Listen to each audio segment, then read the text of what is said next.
Lifestyle practice? You mean broke retirement?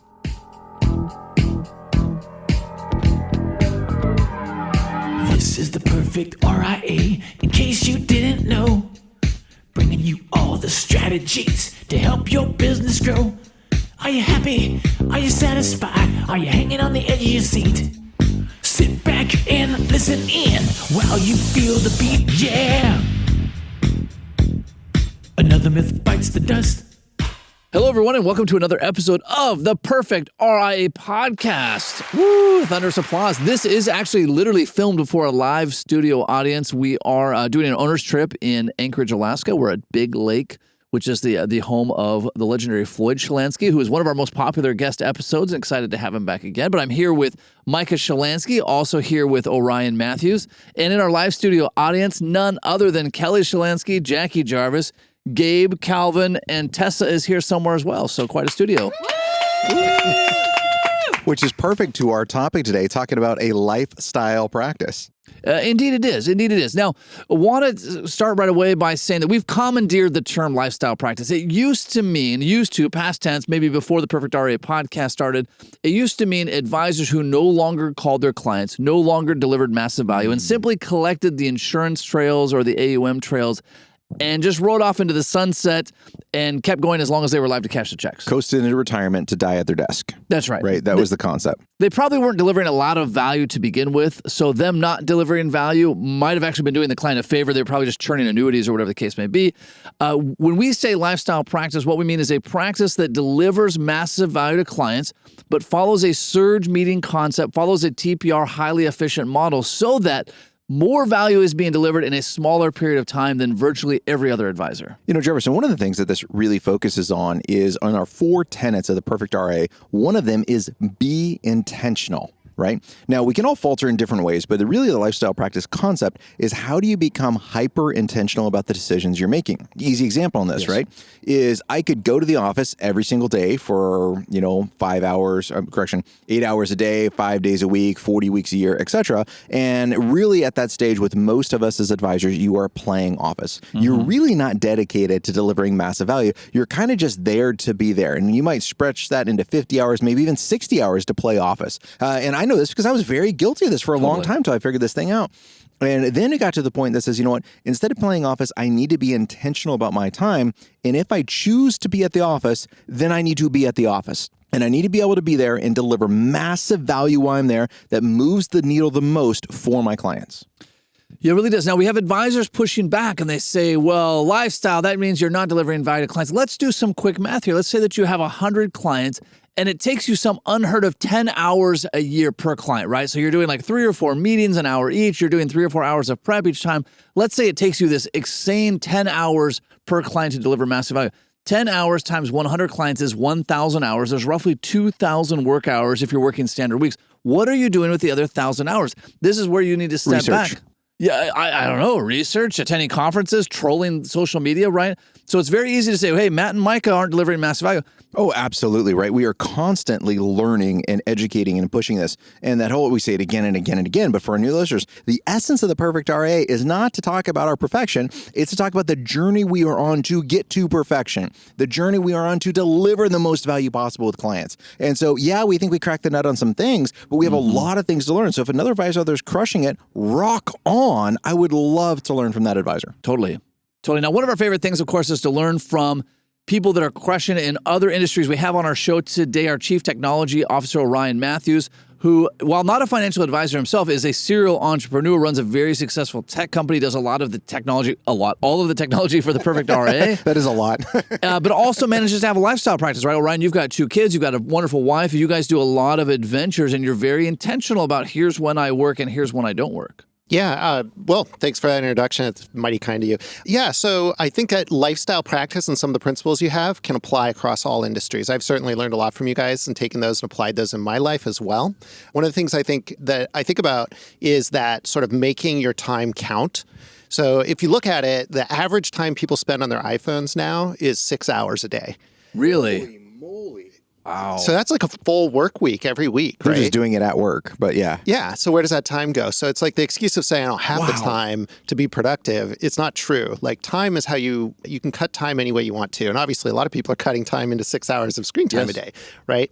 So I think that the challenge is to, refocus yourself when you're at work, be at work, and then take the time off to give yourself time to recharge and have those power moments. Orion, one of the things the comments that I love to make about people when they say we don't have enough time is we all have the same amount of time. Yes. Every single one of us has the same 24 hours in the day. Elon Musk does not have more time, right? He is just making better decisions with his time. So every day, guess what? You get to wake up and you get to make the same decisions and say, great, am I going to be hyperly productive with my time and make this massive value? Or am I going to spend 6 hours on TikTok? Well, and, to your point, I think you actually have to plan both sides of your time. So if you don't have anything to look forward to, great point. Like you're just going to stay at work, right? So I think you have to be intentional about your free time as well as being intentional about your work time. And then you have something to look forward to. And that's such a point because we hear from advisors that says, well, great, lifestyle practice sounds great, but, my wife works, my kids are at school. So great, I work half a day. I come home and then no one's there. There's no point in this. I might as well spend 8 hours at the office. Okay, fair. That is great one way to look at it. But the problem they're missing is they're missing Parkinson's law, right? And what they're doing is they're stretching 4 hours of work into 40 hours and they're playing office and really not being hyper effective. So it's even if those times are the case that says, well, great, my wife is off doing something else, my kids are off doing something else, there's nothing for me to go home to right now, might as well play office. You are setting a very bad precedence for your clients and for your team members and for yourself about delivering value. You have to stop that. Yeah, you're training yourself to play office, right? Yeah. And you might think, well, when things get busy, then I'll be busy, but you won't. You're already used to playing office. You're used to spending 6 hours on your phone, 4 hours on TikToks, 3 hours reading the Wall Street Journal, and really 0 hours. I find the same thing with prospecting. Advisors will say, I spend so much time prospecting. Cool. How many phone calls did you make? Well, not any. How many blog posts did you write? Well, again, not any. How many podcasts did you write? Well, again, not any. I would love, Micah, there's this whole segment of our industry, this outspoken minority that says like, I'm fee only, I'm advice only, I'm flat. What I would love for people to advertise is how much time did you really spend prospecting? Amen. How much time did you really spend in personal development, right? You and I are reading a book a week. We spend an obscene amount of money on personal development, probably more than most advisors make in a year. And I'm not saying that to brag. I'm saying that to highlight that the best advisors are infinitely investing in themselves. And all the advisors who just can't figure it out are spending 6 hours a day on their iPhone. You know what I love about this, Jarvis, is I'm looking over at your beautiful wife, Jackie, and she's down there doing her knitting and whatnot. And as soon as you said that I spend more on PD than most people make, her eyes jumped up at you like, holy crap, how much do you spend on PD? and PD for the listeners, including our live studio audience, is personal development. It's like investing in your business. And now our wives are like, you don't spend enough. All right, fair enough. Things we have to improve upon. Sorry. So much of this goes back to being intentional, right? The 40-hour work week is made up as an arbitrary construct, right? If you're going to be in the office, deliver massive value, right? Either deliver massive value to your clients, deliver massive value to your team, deliver massive value to yourself, but don't just be there for 8 hours because. Yeah, and so in prospecting, again, this is the whole be intentional, right? One of the, again, 4 tenets of the Perfect RIA. One of them is be intentional. What does prospecting mean? Prospecting does not mean I'm reading blogs about prospecting. Prospecting does not mean I'm looking at the calendars wishing I had seminars. Prospecting does not mean I'm thinking about a list of people to call on a cold calling schedule. None of that are prospecting, right? Maybe getting in front of a COI. Okay, we can count that as some prospecting. Yeah. Performing a seminar in front of people, prospecting. Doing a webinar, cold calling people, right? All of those things work. That is actual production. You know what, prospecting? I would even say marketing. It's not even prospecting. If I'm writing an article, if I'm doing a first federal fact check, because we specialize with federal employees, if I'm producing that content, that is not prospecting. That's marketing. Prospecting is when I'm seeing a prospect, when I'm chatting with them and engaging in those activities. Well, and just to go back to your book, please, Jarvis, because you have a great Delivering piece about Massive Value by Matthew Jarvis. Yeah, there you go. Well, you talk a little bit about this, right? Yes. It's really hard to have people say no. I mean, very few people have the stomach to go through the prospecting process because they don't want the rejection. So, I mean, you talk about it a little bit in your book. I don't know if you want to expand on that, but it's really just, you got to start. I'm sorry, you mean he talked about it in the sold out book, Delivering Massive Value, correct? Second edition. It did sell out. Yeah, there was some head trash going into it. Like, how many thousands of copies do we order? Surely, just like my mom will buy a copy, she didn't. Not that I know of. That was your first title you selected. I did give her, yes, I did. Well, that's true. I gave her a copy. But a couple of things come up here, right? I would like to highlight one thing, which is if you're browsing the internet, you're not working. Right. So we say, such Micah, a we great say point. playing Office, and this is where I want to push back. We go, and everybody says, nobody comes to us and says, I spend a lot of time playing Office. They say, no, Only I'm the rock busy. star advisors the rock do, stars by the way. advisors do. Like, we confess to that. If you're browsing the internet on any subject, you're playing Office. Great point. If you're in your email for more than, 10 minutes, you're playing Office. If you're on Morningstar's website, Wall Street Journal's website, any of these things, you're playing Office, right? Our good friend Benjamin Brandt, who crushes it on podcasts, he says, get your iPhone out. You don't need a fancy setup. Get your iPhone out, hit record, and do your first 10 podcasts.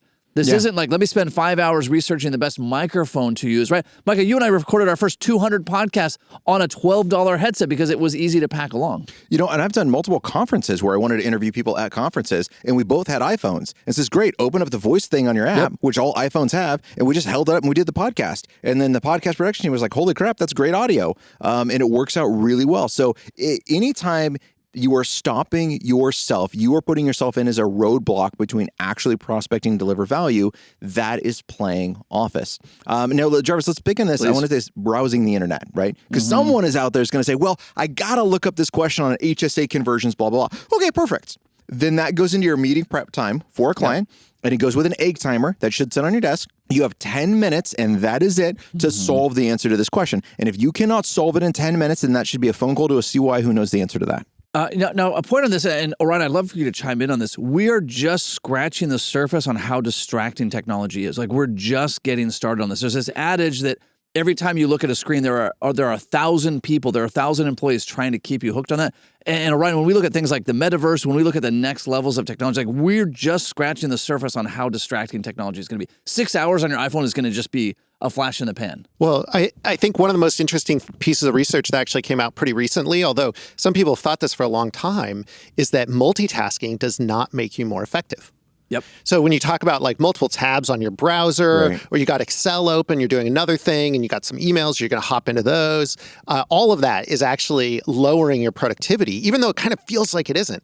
And that's really they've gone through the studies just really recently this year and started to pull out that this doesn't really work. And actually, when I got started in the business, being young and techno excited, there was an old curmudgeony coach who helped me out, and he was like, multitasking doesn't work. And I said, no way. Yep. And a bunch of people listening to this podcast are going to say the same thing. And it makes sense that you're like, I'm younger, I've multitasked, like I've grown up in this. I can walk and chew gum. I can multitask all day long. Yeah, but it's really true. Like, to reach your, the studies show, reach your true productivity, like peak point, you just got to shut it off. Focus on one thing at a time. Have you ever done the ABC 1, 2, 3 test? Orion, have you done this test? No. So there's two. In fact, I would dare everyone listening to do this, right? And we're passing It's great to do with your team members. Yeah, do it with your entire team. And here's the challenge. The challenge is have a stopwatch, right? And then the first time through, write the alphabet A through Z, and then write the numbers 1 through 24. Just do that. So A, B, C, D, E, F, G, blah, blah, blah, 1, 2, 3, 4, 5, 2, 24, and see how long it takes you. So write that time down. And then the second time, go A1, B2, C3, et cetera. And what you'll find is probably double the time. Now, I know you don't believe me. I know you listening say that's impossible. It's the exact same speed. It's the same number of hand strokes. It will be double the time. And our brains, we're just not programmed to do this Funny story with Colleen, who's worked with me now for 10 years. Colleen will come before we had good systems in place, and she would ask me a question. I'm in the middle of working. And then she would stand there for a couple of minutes, and I'm holding the question in the back of my mind, but I'm really trying to process this thought. And then she'll walk away, and I'm still trying to finish my thought. And then I'll yell down the hall, Colleen, it's 13. And she'll say, what? And I say, well, you asked me this question, but I had to finish my thought. We're like, I'm in this thing. I registered it, but I can't step away from this, because if I step away, I'm lost all of this progress I've made. Yeah.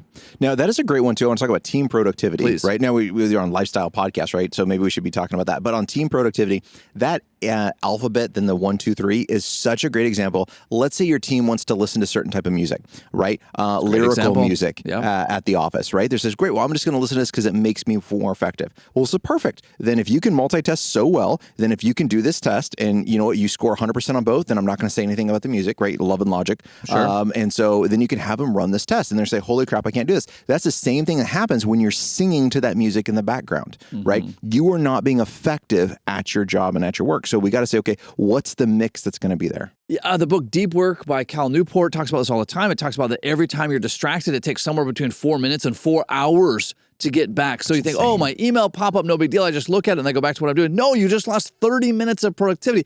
This is, again, and I'm on my soapbox here, where advisors say, hey, I'm doing the same thing Micah's doing. I'm the same thing Matt's doing. No, you're not.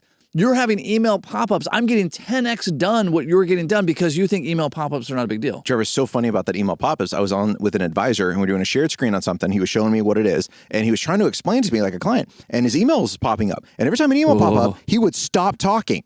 Yes. And you'd see his eyes track down. Then he would come back to it. I'm like, dude, what are you doing? And he's like, no, it really doesn't bother me. It says, really? Because I can rewind this recording where you're stopping, then trying to get back on track, and you are way off track. And God forbid you're doing this in front of a client, and I guarantee you are, right? So it is so distractive having those notifications. Run your phone on D&D. Turn off those email notifications. Those are so important on the productivity side. It really is. Mike, we're going all over the place here and we're soapboxing here, but I hear from advisors all the time and they say, hey, I've got head trash around these flat fee advisors, these discount advisors, whatever the case may be.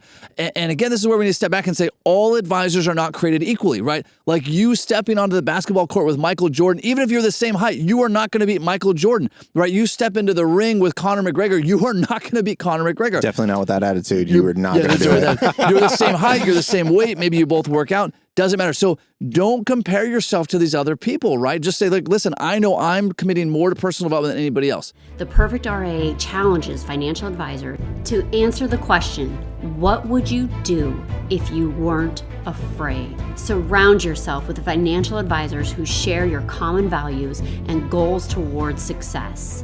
The advisor is you. The time is now. Don't be like most people who fail to take action and achieve their dreams. Go online today at theperfectria.com and decide what type of financial advisor you plan to be. All right, so on the lifestyle side, let's bring this multitasking back, and I want to tie it back on the lifestyle side.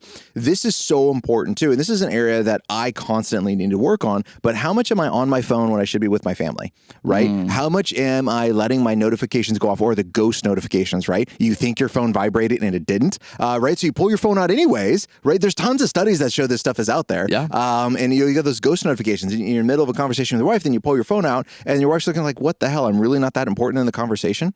And this same thing happens again. There's a great TED Talk on this that says even when a phone is out, it is distracting from the conversation, and not just face down, right? A lot of people will put their phones face down, but leave them on the table, which I'm laughing because all of our phones are out on the table right now.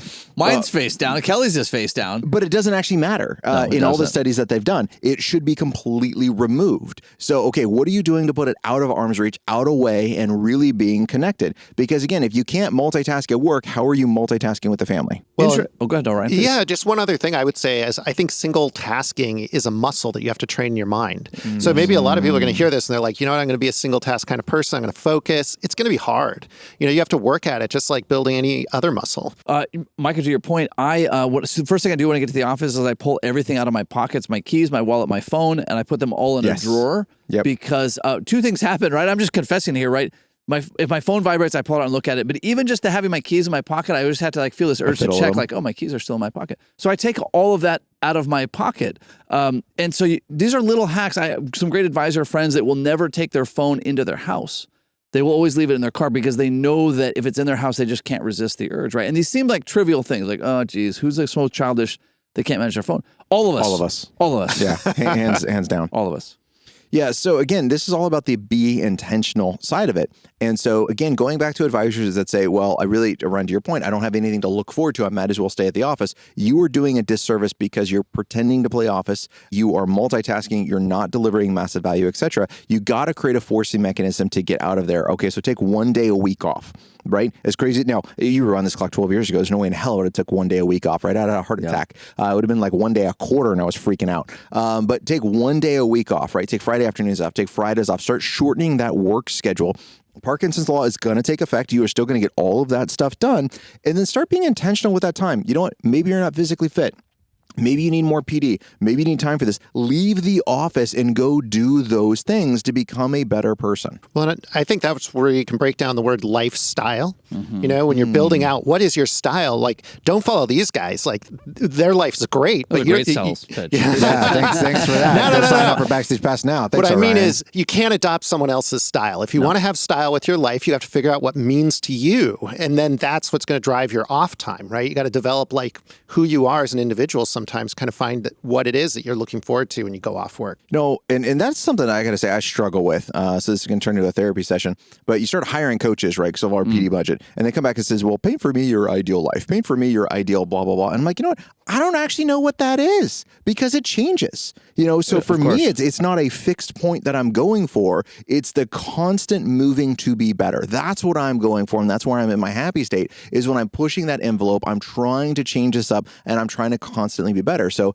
you got to know where yourself is, right? If you're trying to paint this image, at least for me, if I'm trying to paint this ideal image, I don't have it. And a lot of coaches and a lot of people out there says, well, you should have what this ideal is. Well, guess what? I don't know what it is. Yeah. A great exercise to do. We heard from several of our Backstage Pass members and Victus members that have doubled their practice, doubled their time off, and they're saying, great, what do I do with this time and money? Now, some of you listening are thinking, what a problem to have. I wish I had time and money that I didn't know what to do with. But for those of us that do, one of the great exercises I heard was, what did the 12-year-old version of you always want to do? And I had a coach ask me this one time, and I said, just 12-year-old version of me like to build jumps in my backyard and jump my bicycle off of them. Of course, I used bicycle. My parents got it at a garage sale. And then I always wanted to have a motorcycle. And so the coach said, great, go out and buy one. And my wife's here listening to her credit. I went home and I said, hey, my coach said I should buy a motorcycle. I don't think it's a good idea. And Jackie says, you know what, tell you what, I'll go get a job. And then so you can buy a motorcycle. Go buy a motorcycle. Now, it wasn't because we had a shortage of funds. I just had this head trash. So now I almost every weekend I mountain bike and I dirt bike. So all week when I'm thinking about playing office, I think, you know what, I'm not going to play office so that I can get my work done so that I can go mountain bike on Friday with my buddy Jerry and I can dirt bike on the weekend with my buddy Dustin. Yeah, exactly. So what are those exciting things that you would have done at another time? Now, I guess it's another fun story. That particular coach is the one that said, I'm going to put this positive. That was the most interesting conversation he ever had. Yeah, lost cause was the word that comes. that was closer to the truth right there. That comes to my mind. Now, I want to highlight something on lifestyle practices, and Orion, love your thoughts here. You have to earn a lifestyle practice, right? So playing office is never excusable no matter where you are at in your career progression. You have to earn a lifestyle practice. I have advisors reach out to me. They'll say, Jarvis, I take off more time than you do. And I say, congratulations, as I'm polling their ADV and I see they have 12 clients. You have not earned taking time off. The three of us here did not take time off, partly because we were guilty of playing office, partly because we hadn't gotten there yet. So those Fridays that we're taking off, the days we're taking off, those need to be your prospecting days, not your dreaming of prospect days. So let's talk about those new advisors for just a second, for those that listen to the podcast, right? So there's got to be a happy medium between where we were playing offers for 60, 70, 80 hours a week. And then those that are coming to us that says, well, I want a lifestyle practice. I'm going to work one day a month, but I'm complaining because I don't have any money. That's because you have 6 clients, right? You need to get off your butt and go work. You got to find a bridge between those. You got to create a forcing mechanism that says, great, these are the activities in which I'm going to do and get done. You should always measure your success based on the activities in which you can control. Now, this was a hard thing for me to learn for a long time, because I would always measure it based on new clients, based on revenue, et cetera. Well, guess what? A lot of my revenue is tied to the market. I don't control that, right? Or if a client says yes or no, and I really want to say that I have control over that, right? But I don't. But what I can control is my prospecting process. I can control how many articles that I produce. I can control how many people that I can call. I can control how many seminars that I can do. I can control how many people I reach out to fill those seminars. I can control how many times I practice for that seminar. I can control how many times I practice in front of a client, right? So on those newer advisors, you got to focus on things that you can control, and it's not searching the internet. It's saying, awesome, prospecting is what we're going to do. Kits has put out a thing that says, all right, what's after a new advisor gets a CFP, we can argue whether that's a good designation or not. That's a different topic. But after advisor gets a CFP, what's the next thing they should do? And there were several people that commented about other designations, and all of them had no practices. All of the ones that had a lot of clients and successful practices were like, prospect. No more designations, prospect. Go out and prospect. You need to find out reality of what a CFP actually does and really be able to deliver value to clients. Yeah, I love that. And let me give you one example of how this worked earlier in my career. I would, before I left work each day, I would print a list of people I needed to contact. At that point, it was centers of influence. That was my big marketing center. And it's in my book, and we've done classes on this, multiple classes. Stephen Jarvis at Retirement Tech Services does great stuff on how to work with centers of influence. Before I would leave work in the evening, I would print the list of centers of influence I needed to call in the morning. When I came in the morning, I would not turn my computer on until I called those people. And Mike, I got to confess, sometimes I would sit there for an hour to 2 hours staring at that list, staring at the phone that must have weighed 1,000 pounds. But I knew as soon as I turned my computer on, I would distract myself with checking email and researching them. And so sometimes I would just sit there and the clock would tick by and I'd say, I'm not getting up from this desk. I'm not getting another cup of tea. I'm not going to go use the men's room. I'm going to sit here until I make these calls. And sometimes it was a long time sitting there. You know, Brian Tracy, a great mentor of mine, is talking about, eat that frog. Yeah. Take the most challenging task that you have of that day, and that should be the first thing that you do, and you need to get it done. When I'm working with younger advisors like Christian, who's a lead advisor now in our office, and he's just a freaking rock star. He's doing a great job. And one of the things we talked about is don't leave anything on your plate that you're going to dread about that night, right? So it's great to set up your tasks for the next day, which you should absolutely do, but don't use that as an excuse to say, oh, a client called and they were irritated, so I'm going to call them back tomorrow morning. Absolutely not, right? You don't want to be thinking about that all night long and making that worse in your mind. You need to solve that issue today. So with that eat that frog concept is the two things, Jarvis, I love your point of saying, great, what are the things that I can do tomorrow that are going to move the needle? And the things I don't want to do are probably the things I need to do. So let's get those done first, but also making sure throughout the day, you're tackling those things that you're dreading doing tomorrow. Yes. Yeah. Whether it's, I'm going to record a podcast, Thursdays are my podcast day. Therefore, I do not turn my computer on until I record my podcast. Whatever the case may be. Well, and I think, really it's interesting, actors still get stage fright. You're talking about making those calls, and it kind of harkens to that comment of like bravery doesn't mean not being scared. Yeah. And I think even after you've done it for a long time, you can still have those feelings. And so learning to be uncomfortable and being intentional about that, it can be really valuable, particularly if you're early on in your career and just getting going. Even if I'm doing breaks between webinars, right? If I haven't done a PYFR for Plan Your Federal Retirement, phenomenal website, by the way, and information on federal benefits. Yeah. Pretty solid. Pretty solid. Only slightly biased. But if I haven't done one of those webinars in a while, me and my co-presenter, Tammy, we'll do some extra practice. We're like, holy crap, right? I'm a little nervous getting into it. Then 4 minutes into it, we're like totally fine in our groove. So it's normal to have those things, but it's not an excuse not to make progress. If you want to get content recording, and we hear about this all the time from other advisors, says, well, I want to do content, but I really haven't come up with the right script. Well, what have you done? Absolutely nothing. Nope. Pull out your phone right now and do a recording. Well, I don't know what to say. Great. You won't know what to say tomorrow either, right? Pull out your phone right now and make progress with it. You can go back and watch some of the first videos I did. Oh, they're horrific. And those were the ones that made the good credit to get up on the website, right?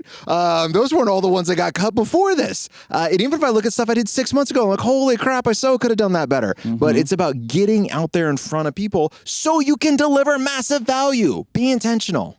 Mike, I want to highlight something. I remember, and I'd be curious for yourself, Orion, same for you. I remember many a days where I couldn't even dream about a lifestyle practice. I could only dream about could I just make enough money to get my mortgage paid? Could I just make enough money to make sure I can cover my employee's salary?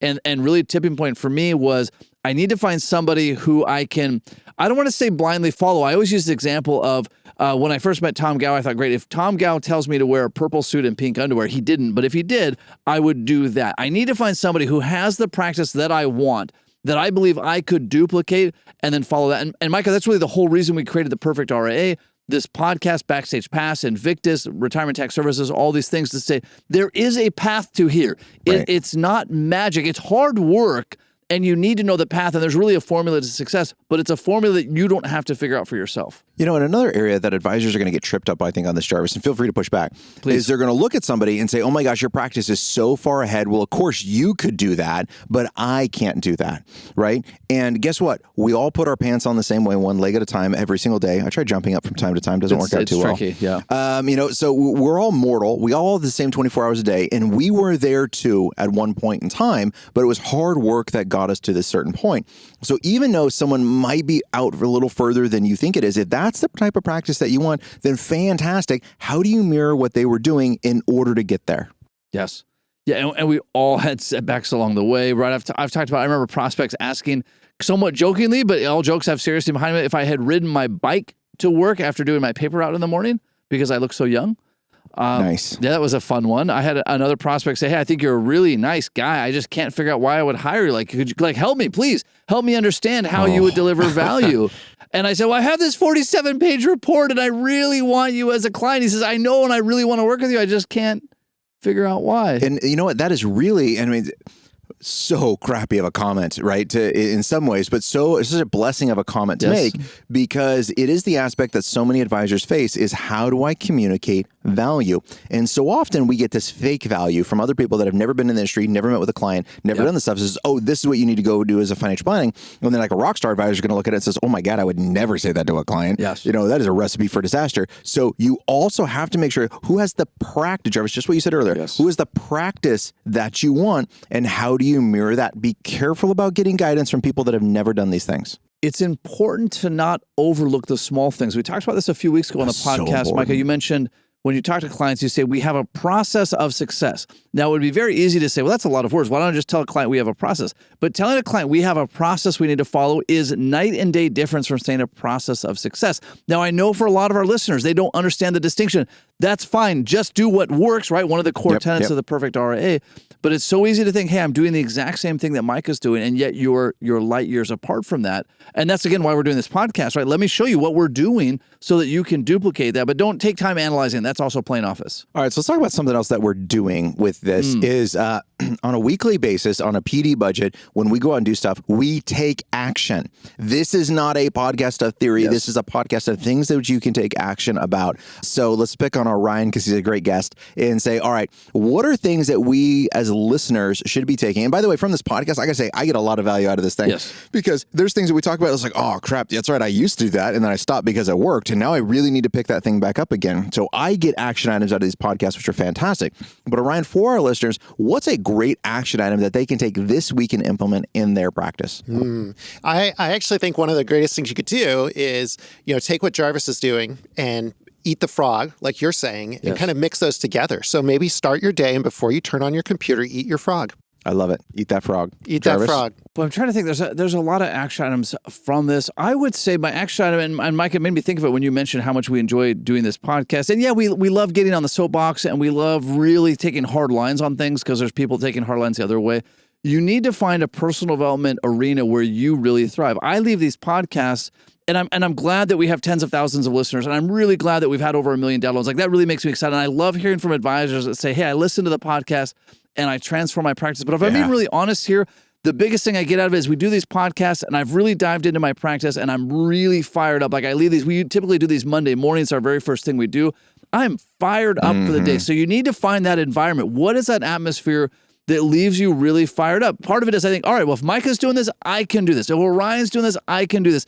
Whether that's true or not, like it gives me this motivation. Yeah. So my action item is find the environment where you really thrive. And maybe it's listening to this podcast, or maybe it's calling your mastermind, or maybe it's being in the Invictus members.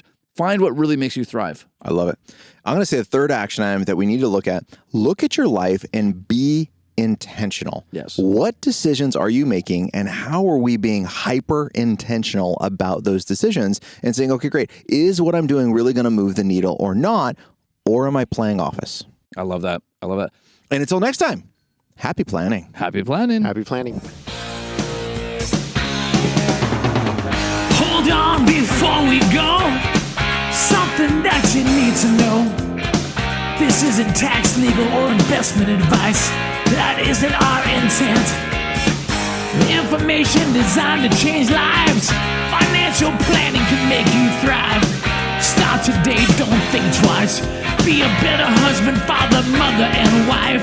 The Perfect RIA, the Perfect RIA.